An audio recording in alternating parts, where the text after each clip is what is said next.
Are we ready to get started? Hi, Izzy. Good morning, Rabbi Kay. All right. Good morning. Morning, everybody. Okay. Good morning. Watch your step. Okay. So welcome back, everybody. The learning is dedicated to my father's neshama. Amen. Okay. Lipa ben Yechezkel Hakayim. Third year. Yeah. Yeah. Okay. So we had started this Shaila last week, and now we're going to delve into it more. So the Shaila was having to do with the laws of Shmira. What is my level of responsibility when I've been entrusted with something? And we learned before that the only time I'm liable based on Torah's principles is when I'm entrusted to watch over something that has intrinsic value and it's chattel, it's something movable, it's not real estate. So yeshli kameya chashuv shenichtav al yedei mekubal mehador hakodem. I have an amulet. Remember we talked about this last time. The Sephardim are big into this stuff, not as much the Ashkenazim, but some Hasidim also. That was written by a Makubal from the previous generation. So it's not something that you can just pick up at your local Judaica store or at the shuk. It was a kameya that was written by an expert, that was written specifically, tailor-made for me. And I carry it everywhere I go during the week.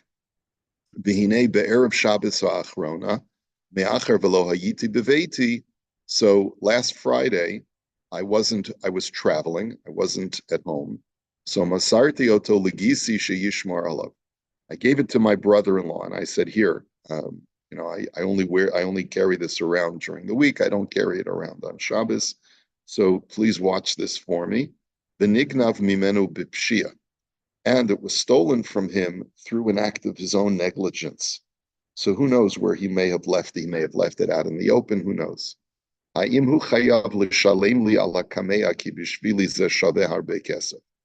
Now, does he have to pay me for the amulet?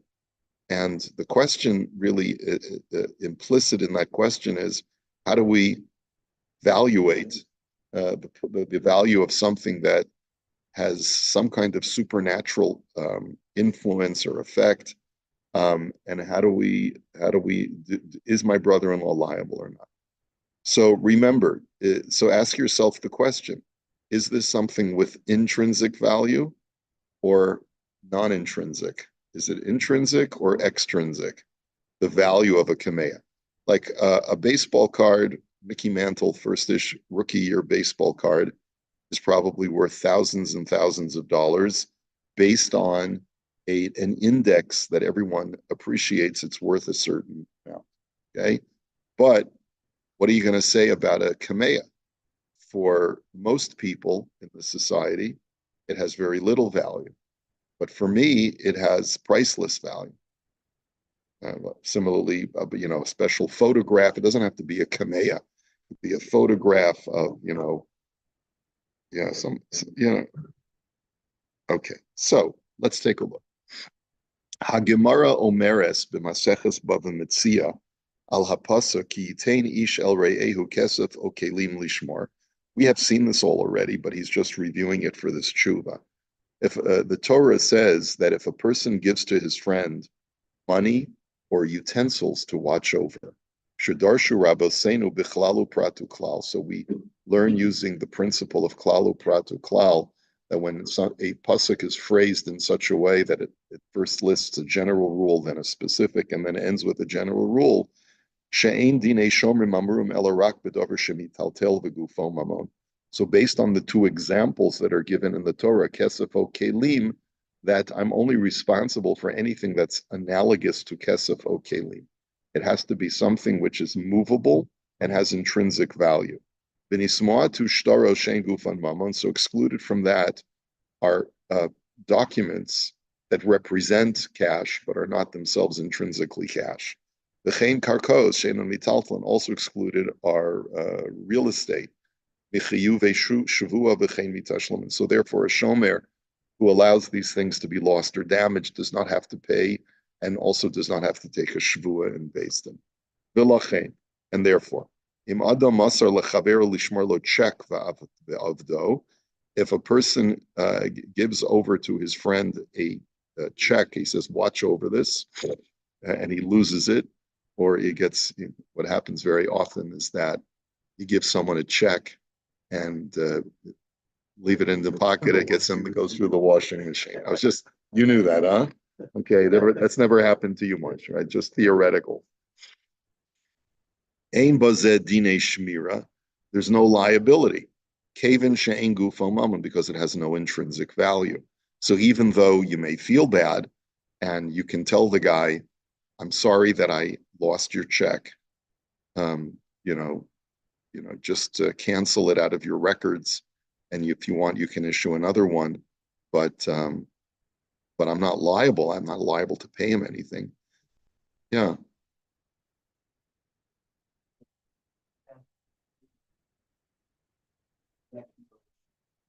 It does have recognized value, but it still doesn't have intrinsic value. It's only extrinsic.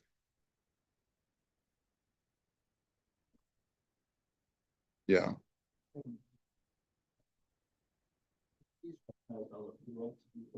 It's intrinsically valuable. A Mickey Mantle baseball card, right? It has intrinsic value because anyone would pay cash for something that they have. See, that's like gold. It's no different from. Yeah. The check is representative of something of value. You have to take it to the bank, and the bank gives you money in exchange for it. It's an instruction to the bank. Right. So it's a document that's representative of something of intrinsic value. Yeah.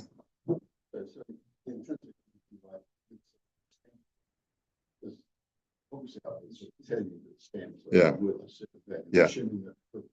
Well, you didn't like the baseball card example. Yeah. Yeah. Action Comics #1 in any condition will fetch you over $1 million. 1938, first appearance of Superman. Any condition will fetch over $1 million. And if it's in good condition, then it'll get you multiples of millions. Okay.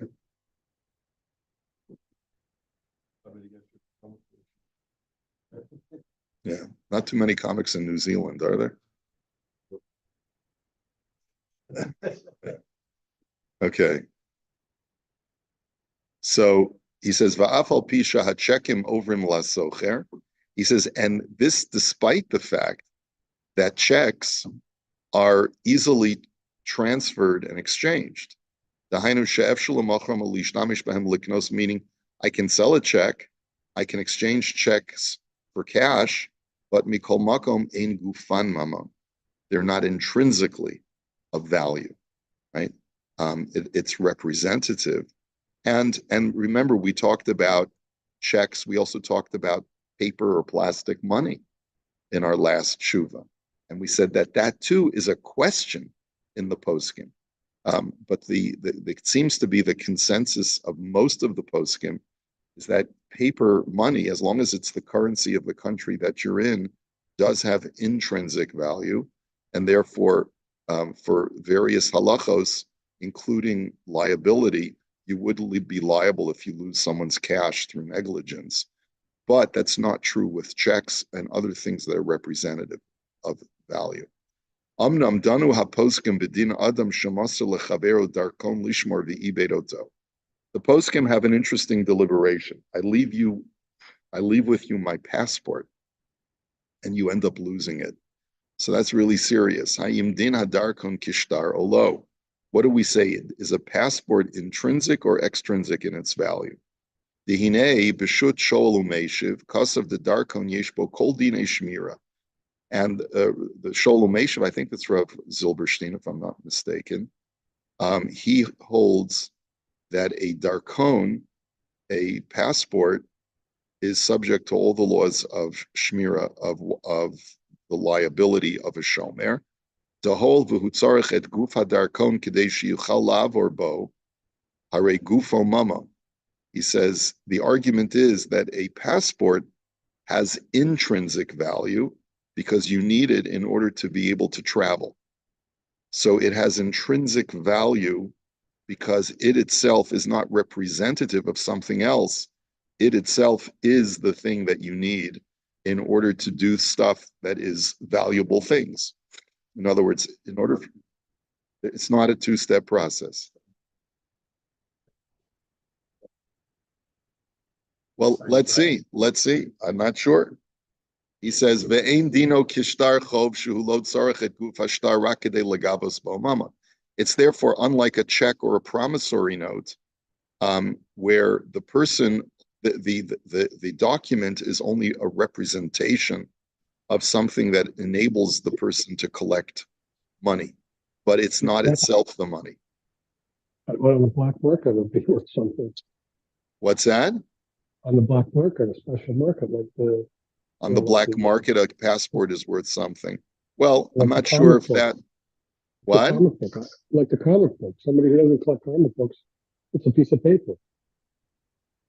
Well, a comic book has intrinsic value, even not on the black market. It's something that you can go to an expert and collect money for.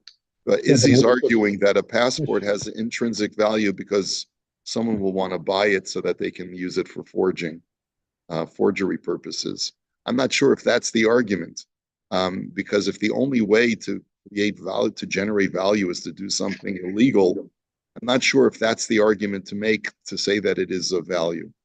I think the argument is that even though it may only be of value to one person, but it nonetheless is the item itself that enables a person to cross borders and to get in and out of a country. So I think that's the argument, and maybe it might be worthwhile for us to look over that tshuva. So v'hashe'ela kanhi ha'im kameya nechshav davar shegufo mama. So now our question is does an amulet have an intrinsic value? ובפרט לפי מה שאומר השואל שהקמע נכתב במיוחד עבורו ואין לו שום שיווי ממוני למוכרו לאחר. And this is especially true when we take into consideration that the kamea was tailor-made for that individual. So it really doesn't have any intrinsic value to anyone other than one person in the entire world. So it's an interesting way of presenting the shaila. And if we take a look at the footnote over here, he says l'chora dinzet talui gimel, l'chora dinzet talui b'masha kasav hanesivas b'ze'aloshem. So the Makor Baruch writes, it says it would seem that this is dependent upon something that the Nesivas, a commentary to the Shulchan Aruch, makes. He says, "Nira the davar she'enu shava ba'atzma l'machor b'likach damim ba'ado rak sheshava le'ishahu ein hamazik chayav l'shalem ad kan l'shana."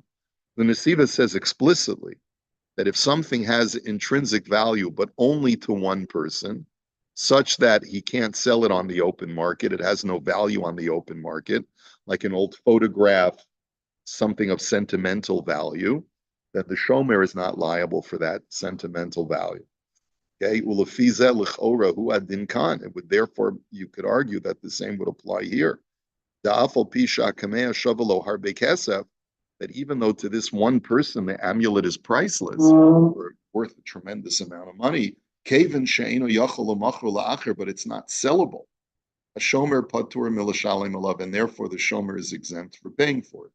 So uchvar herichu achronim bechidush zeh shel hanesivos, and this is something that the achronim expand upon greatly. Ein kehilas Yaakov v'shut minchas shlomo, v'shut or litzion. This is worth a little bit more research. But let's get back to the text of what Rav Shiraga's tshuva. Well, when it comes to damages, if a person were to damage something proactively, then pain and suffering is a consideration. The Gemara does allow for compensation for pain and suffering when I cause you injury or harm. But here, the person is just entrusted to watch over his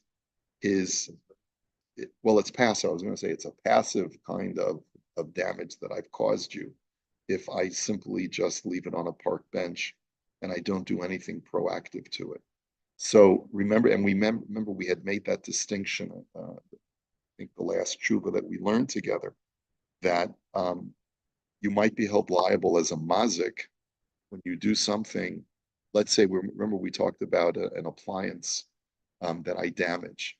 So if I proactively, break a window in the apartment, I might be held liable for that for hezek, but not because I'm a shomer on the apartment. So just like a person from the outside would throw a baseball at the window from the outside would be liable to pay for it, even though it wasn't his intention, but a mazik is still liable. I'm also liable if I break the window in an apartment where I'm the tenant because I was mazik. And as a mazik, if through my hezek I also cause pain and suffering, then I can also be held liable. But the question is, how do you assess pain and suffering in a case like this? If let's say I take a photo of the only known photo of your great grandfather, and I burn it, okay? Can I be assessed in halacha for pain and suffering in that case? The Gemara talks about personal injury, that there's pain and suffering. I don't believe that there's such a thing as pain and suffering with property damage. And I'm not 100% sure about that, but we'll have to see it. No, versus personal injury. Personal injury is where, I cause someone to get injured. Say, God forbid, I injure someone by crashing into them, and then they have to go to the hospital and they have a broken arm. So they can hold me liable not only for the damage to their arm, but I can be held liable for medical expenses, for workers' comp, and for pain and suffering. Okay, but can I be held liable for pain and suffering for damaging someone's property and that person is pained because of that damage? I'm not sure. I don't know. I don't think that there's an example of that I can think of readily, but let's see. So in any event, what we really are deliberating over is something that has tremendous value to one person, but it's only to that one person that it has tremendous value. So he says, "V'ra'isi b'chachma shlomo, shekosav shekeven shekemeos mirapim b'koach seguli." So I noticed that the Maharshal says the following. He says that since amulets heal people with some kind of magical power, they are not considered as having intrinsic value because it's a supernatural phenomenon. And anything that has efficacy through something that transcends nature cannot be said to have intrinsic value. And therefore, they're not subject to the same level or the same requirement of watching over them because they're representative of value, but they themselves are not of value, no different from a promissory note. And even though you can do a lot with it, they still have no intrinsic value. I was just thinking about the movie Fantasia with Mickey Mouse stealing the sorcerer's hat. Like, remember that one where Mickey is able to perform all forms. You never see it. It's such an iconic little clip.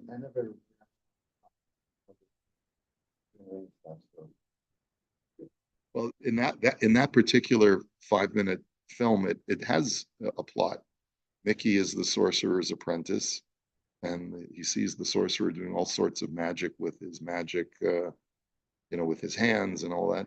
And the sorcerer gets tired, so he goes to bed for the night and removes his special hat and puts it down on the shelf. And Mickey decides he's going to wear the hat and see if he can do magic too.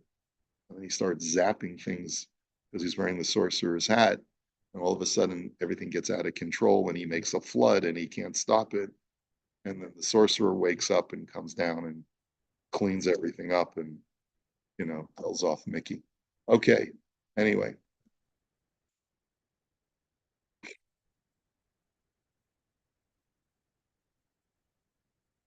Amulets were never, as a whole, banned. I think you weren't here when we talked about this last week. The Rambam poo-poos amulets. And when I say he poo-poos them, he says that they have no efficacy whatsoever, that they are based on superstition. That said, the Rambam still agrees with the Mishnah, which allows you, if you're wearing it as an adornment around your neck, like you have a chain and the amulet it's at the end of the chain, you're still allowed to walk out with it on Shabbos, because he says the superstitious people who wear amulets will not take it off, and therefore it's considered to be an adornment to your wardrobe, and therefore you're not carrying if you walk outside with it. But he then makes a point of saying this is not to suggest that amulets have any efficacy whatsoever. It's only based on superstition. But most of the poskim disagree with the Rambam on this point and feel that he was influenced negatively by Aristotelian philosophy. He's just not into this stuff. Yeah, he's not into the heebie-jeebies. Yeah, could be. Yeah, right. Well, I'm just, I love this. I love discussing this stuff because it just shows you that there's so much variety within Jewish thought that, if anyone tells you, you got to believe in this, I know this great rabbi who's you say, well, yeah, that's all very well and good, but, there's always Rambam, but in any event, getting to this idea from a purely halachic financial aspect. So even if you believe in the efficacy of amulets, they still only work on a supernatural level, not on a natural level. And therefore, a shomer would not be held liable. Omnam. But then on the other hand, the Sefer Minchas, so therefore, putting aside the fact that it only has intrinsic value to one person, even to that one person, it doesn't have intrinsic value because its value is only representative of something supernatural. And therefore, even if you could argue that it has value to others as well, it's only representative value and not intrinsic. So therefore, what? Yeah, it could be based on that. Yeah, if it was a kamea written by like the Ben Ish Chai, right, and from the previous generation, and the Ben Ish Chai wrote it for me, and it comes from Baghdad, and and if I put it up on eBay, I could have gotten $1,000 for it. Then it has intrinsic value. Because it's a collectible. Okay, there's a huge market for collectibles. Just watch that show, Pawn Stars or something like that.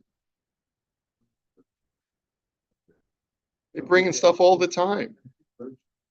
Antique Roadshow, right? All of these things that, these things have value because people love collecting antiques. So it may just be, let's say, a document, but it was signed by George Washington or something like that. So then it has intrinsic value, even if it was a check. But if it was a check signed by George Washington, so then it has intrinsic value because it's a collectible. Omnam b'sefer minchas pitim hevi b'shem shut av kas rochel b'din adam shesho al kos sheyesh bo segula l'rafua. There's another tshuva that I found that says that if a person borrowed a cup and that cup has a segula associated to that cup, it is known that anyone who drinks from that cup experiences some kind of medical cure. Because of sheyesh bo dinei shamim lefi masha shavakos kefi erech skulasa. So it almost sounds like the Holy Grail. It's It's the wrong religion. But there was such a concept of magic cups in Judaism as well. We have such a tradition of magic bowls and magic cups from archaeological finds. In other words, and this is really a fascinating area that if you wanted to research this, you should Google this. Google magic bowls in Judaism. And you've never heard of this before. I only learned about this by going to university and taking a course on Jewish mysticism. This is not well documented in Jewish texts, but it's only through archaeological discoveries of the Middle East, where Jews used to live. We found bowls that have writing in Aramaic and in Hebrew on them with incantations on the bowls. In other words, just like people wrote amulets, people used to take bowls and write different letter permutations on the bowls, and these were supposed to be shmira for the house. They're supposed to protect the house and provide. Yeah, totally. Yeah, Kiddush cup is from Doug's bar mitzvah. That's got nothing to do with magic, right? Yeah. Yeah, no. Clearly, these are incantational inscriptions. It's during Bayis Sheni and after Bayis Sheni. It's during the times of the Gemara. And the question is, why is it not in the Gemara? And the answer that the scholars have come up with is that there were different parts of Jewish society that were not recorded by Chazal because they didn't want to promote those practices. They felt that there were certain superstitious practices that were going on even while the Mishnah and the Gemara were being written that they did not want to promote as mainstream Jewish practice. So this is, there's so much to talk about. Yeah, I'll tell you what, you do a Google on magic bowls, and I'm going to have to end this very shortly because I gotta. Here. Magic bowls in Judaism. Okay.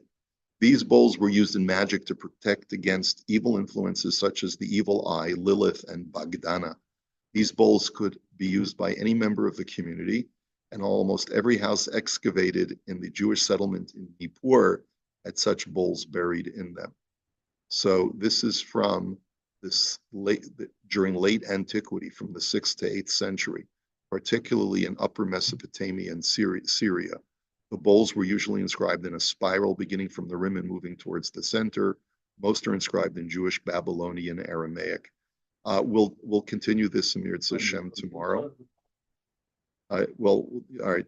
That's your homework assignment, Doug.